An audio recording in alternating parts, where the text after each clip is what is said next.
ሰላም እንዴት ናችሁ? የተከበራችሁ የዩቲዩብ ቻናል ቤተሰቦች፣ በዚህ ቪዲዮ የአካውንቲንግ እና ፋይናንስ የካቲት ወር ላይ የተሰጠውን የመውጫ ፈተና ጥያቄ ክፍል 5 አብረን የምናየው ይሆናል። ከዚህ በፊት 4 ክፍሎችን በዚህ ዩቲዩብ ቻናል ላይ አስቀምጫለሁ። ቪዲዮን ያላያችሁ በዲስክሪፕሽን ቦክስ ውስጥ ቪዲዮቹን የምታገኙበት ሊንክ አስቀምጣለሁ። በዛ ሊንክ ከፍታችሁ ቪዲዮቹን እንድታዩ እላለሁ። ይህን ቪዲዮ ስትጀምሩ ላይክ እንድታደርጉ፣ ለጓደኞቻችሁም ሼር እንድታደርጉና ለዩቲዩብ ቻናሌም አዲስ ከሆናችሁ ቻናሌን ሰብስክራይብ በማድረግ የደወል ምልክቷን ኦን አድርጋችሁ በየጊዜው አዳዲስ የምለቀቁ ቪዲዮዎች ፐብሊሽ እንድትደረጉ ወደ እናንተ ኖቲፊኬሽን እንዲደርስ እንድታደርጉ እላለሁኝ። አሁን ወደ ዛሬ ክፍል ገባለሁ። አዋሽ ባንክ issues 10 shares of ETB 1000 par value preferred stock at ETB 2000 per share. In recording the transaction, debits are made to A.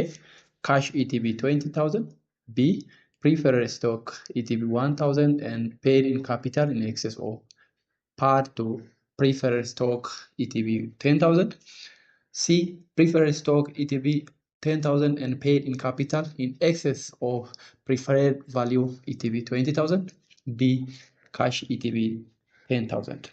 ጥያቄው ላይ አዋሽ ባንክ አክሲዮን ማህበር እያንዳንዱ የፓር ቫሊዩ ወይም የፊት ዋጋ የምንለው 1000 የኢትዮጵያ ብር የሆነ 10 የቅድሚያ አክሲዮኖችን በአንዱ 2000 ብር አውጥቶ የሚሸጥ ከሆነ ይህንን የንግድ እንቅስቃሴ ለመመዝገብ የሚደረገው የትኛው ነው የሚለው ነው። ስለዚህ ይሄን ለመስራት የተሰጡን ፓራሜትሮችን ማወቅ ቀጥታ ካልኩሌት አድርገን ቀላል ካልኩሌሽን ነው ማግኘት እንችላለን ማለት ነው። ሌትስ ሲ the solution። የተሰጠን ምንድነው? የተሸጠው አክሲዮን ምን ያክል ነው? የተሸጠው አክሲዮን ስንት ነው? 10 ነው። 10 አክሲዮን ተሸጧል። የእያንዳንዱ አክሲዮን ደግሞ የአንዱ ዋጋ 2000 ብር ነው። ይሄ እንደዚህ ከሆነ አጠቃላይ የገባው ጥሬ ገንዘብ ምን ያክል ነው የሚለውን ማወቅ መቻል አለብን። አጠቃላይ የገባው ወይም ገቢ የሆነው ገቢ ስንት ነው? 10 ሲባዛ 10 በ2000 ይሄ ስንት ነው? 20,000 ብር ይሆናል ማለት ነው። 20,000 ብር ይሄ አጠቃላይ ገቢ ነው።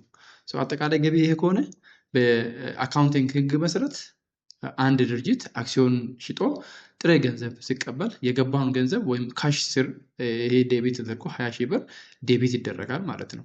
ስለዚህ ባንኩ ያገኘው ሙሉ ገንዘብ 20,000 ብር በመሆኑ ዴቢት የሚደረገው ካሽ 20,000 ብር ይሆናል ማለት ነው። ከተሰጡት አማራጮች ውስጥ ለዚህ ትክክለኛ መልስ ኤ ይሆናል። እዚህ ጋር ይሄ ትክክለኛ መልስ ይሆናል ማለት ነው ለዚህ ጥያቄ። በዚህ ክፍል ያለኝ ይሄ ነው። እንደዚህ አይነት አጫጭርና ረጃጅም ቪዲዮዎችን ለማግኘት ከፈለጋችሁ ስፔሻሊ ከማውጫ ፈተና ከ12ኛ ኢንትራንስ ከ6ኛ እና ከ8ኛ እንዲሁም ከሲኦሲ ፈተናዎቹ ጋር የተያዙ ጥያቄዎችን ለማግኘት ከፈለጋችሁ ይሄን ዩቲዩብ ቻናል ሳብስክራይብ አድርጉ፣ ቤተሰብ ሁኑ፣ ለጓደኞቻችሁም ሼር አድርጉ ቪዲዮዎቹን። እስከ መጨረሻ ስለተከታተላችሁ አመሰግናለሁ።